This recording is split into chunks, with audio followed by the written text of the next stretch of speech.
Alex, second home match of 2021. How big a boost would it be if we can make it 7 points out of 3 games? Yeah, it'd be a great boost. It's a big game for us on Saturday. Lads have worked hard, got 4 points in the last 2 games. Should have had 6, but it's a big game for both clubs, and hopefully we can get the maximum point and push us up the league a little. It would just change the outlook, wouldn't it, if you're looking upwards rather than looking anywhere else in the table? Yeah, definitely, and plus it'd do the morale of the squad and the team and this football club a great boost if we can get the 3 points. Like I said, it'll push us up the right way. It'll be 3 games unbeaten, and that'll keep a good run going. So I'm hoping now that we can crack on to the end of the season. This week's main talking point is surrounded Eamonn Brophy's future and the news that he signed a pre-contract deal with St Mirren. What's your reaction to that news? Obviously, I would love Eamonn to stay because, he's a good footballer, he's a good striker. He's not played as much as we'd want him to play, but that's a certain factors being involved in that. He's been injured a lot. Just to get the rhythm, and he wanted to move.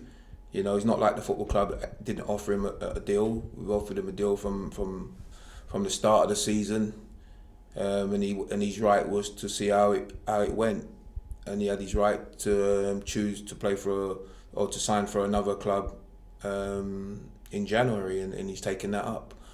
So it's nothing more we can do, myself or the football club can do. He has the right to choose and play for whoever he wants to play or sign for whoever he wants to sign for. But it's not a want, and just get that message out there. It's not for a want of trying. The football club has tried their best, to get him to sign in the past, and he's declined that. So that's all we can do. He's here at the moment.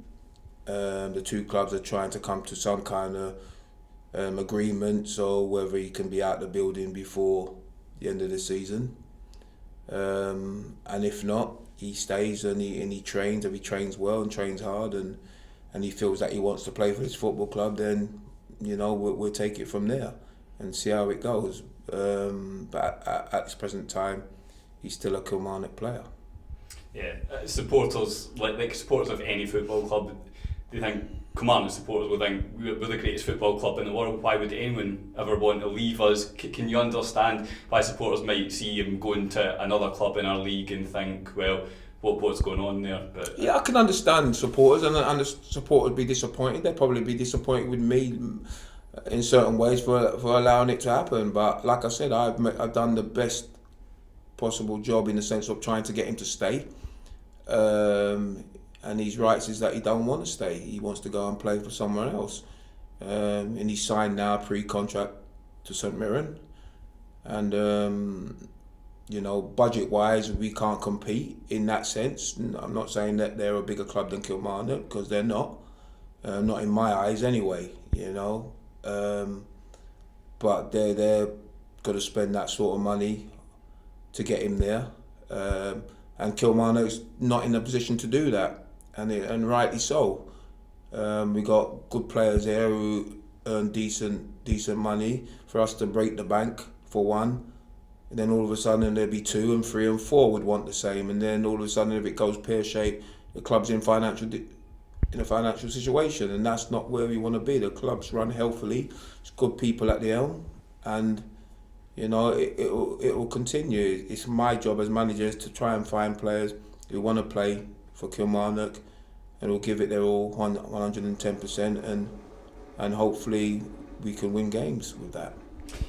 It's the first week of the transfer window. Supporters will naturally be keen, especially given the news with Eamonn, that a search for a replacement and looking. What can you tell us in terms of players that we're looking at? Yeah, we're looking at a few players. We've always been looking at players.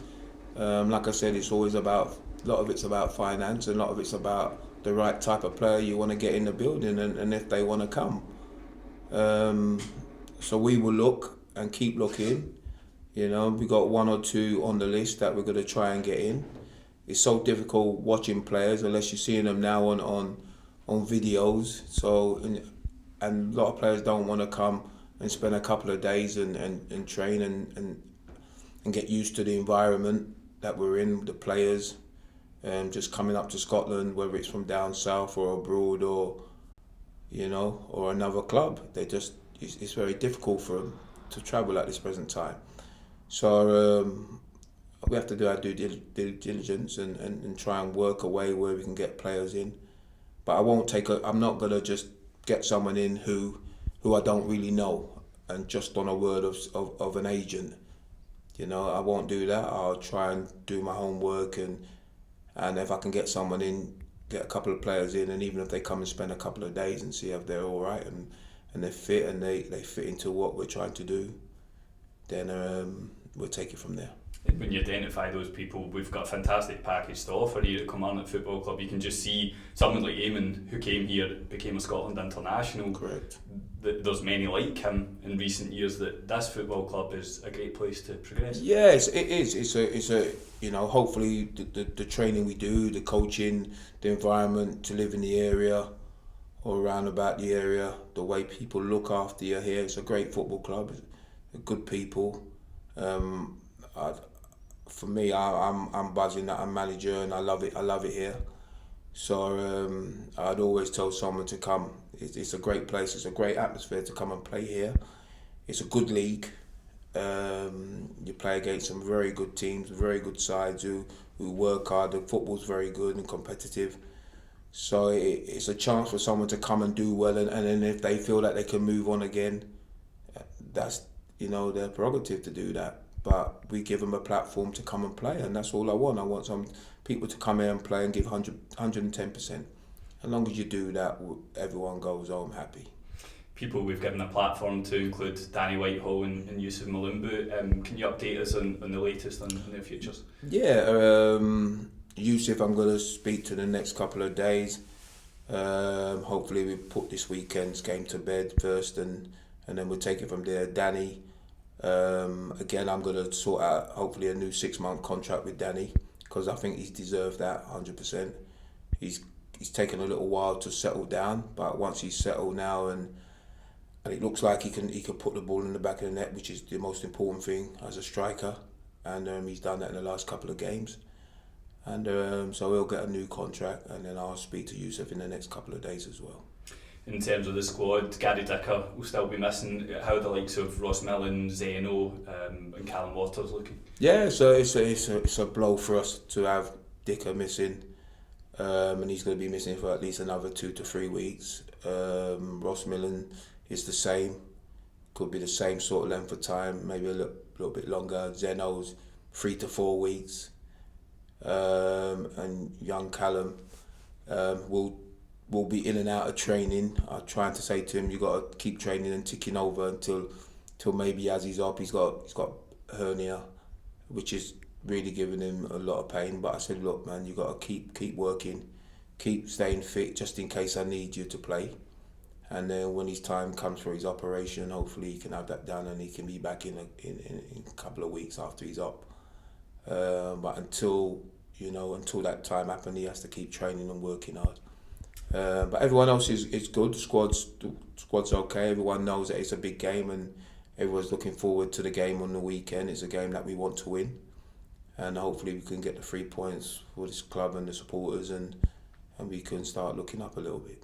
And just one final one: the goalkeeping situation in terms of Colin Doyle extending his stay as well. Yeah, we're going to extend Colin.